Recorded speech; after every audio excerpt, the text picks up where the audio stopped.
Hi, this question is small particle of mass m is projected at an angle theta with x-axis with initial velocity v0 in xy plane as shown in figure. Calculate the angular momentum of the particle at t is less than v0 sin theta g. So t is equal to v0 sin theta g is usually the time which it takes to reach the maximum height at the vertical point. So that means it is in the initial flight before reaching the maximum height.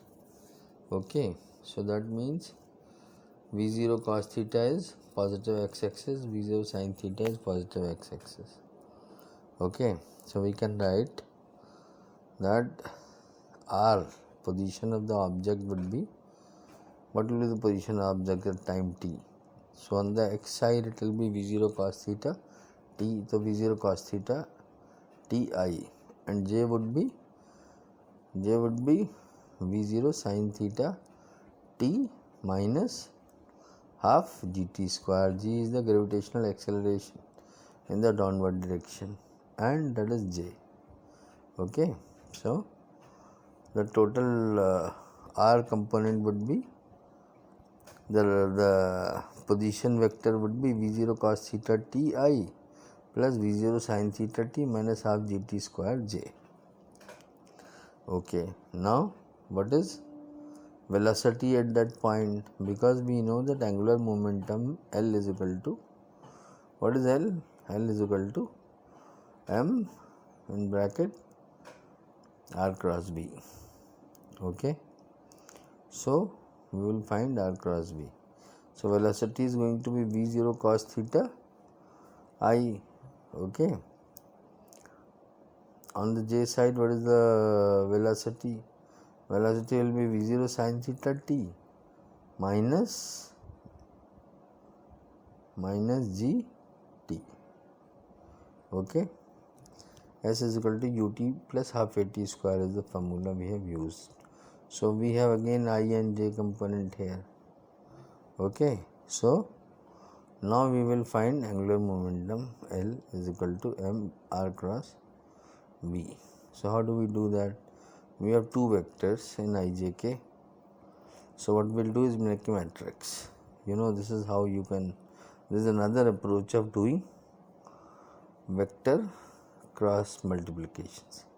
We'll put this value, first we'll put the value of r vector. So r is v0 cos theta, okay, into t, and that is the I1 component, j would be v0 sin theta t minus half gt square, right? And k component is 0 in case of r. In case of v, we have v0 cos theta I, so v0 cos theta, and j would be v0 sin theta minus gt, correct? Now if you see, when we open the matrix and we say I, so what is left? What is the determinant for I? It will be 0 minus 0, because on the k we have 0 0. So I0 minus j, what is there? And on the k side we have 0 0, so it will be 0 0. So then what is left? So plus k, and then we'll multiply v0 cos theta with v0 sin theta minus gt. So we arrive at v0 cos theta into v0 sin theta minus gt. Okay,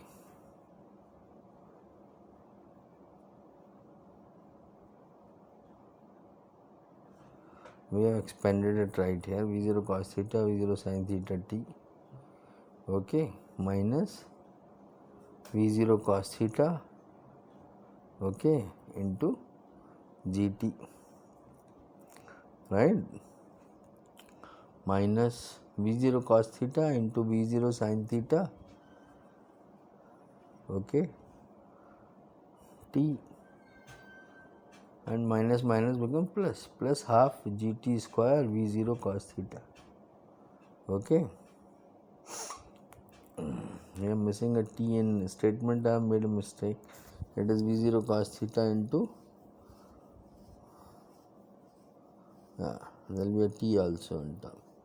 So When we further solve it, this component is getting adjusted. V0 cos theta t into V0 sin theta minus V0 cos theta into V0 sin theta t. And what is left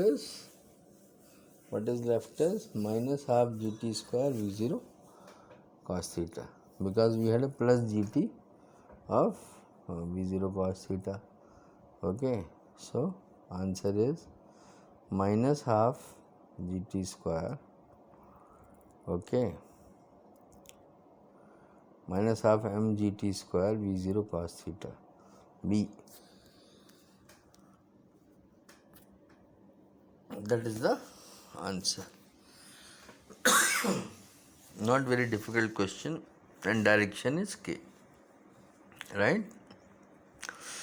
We could have easily done it in simple vector multiplication also.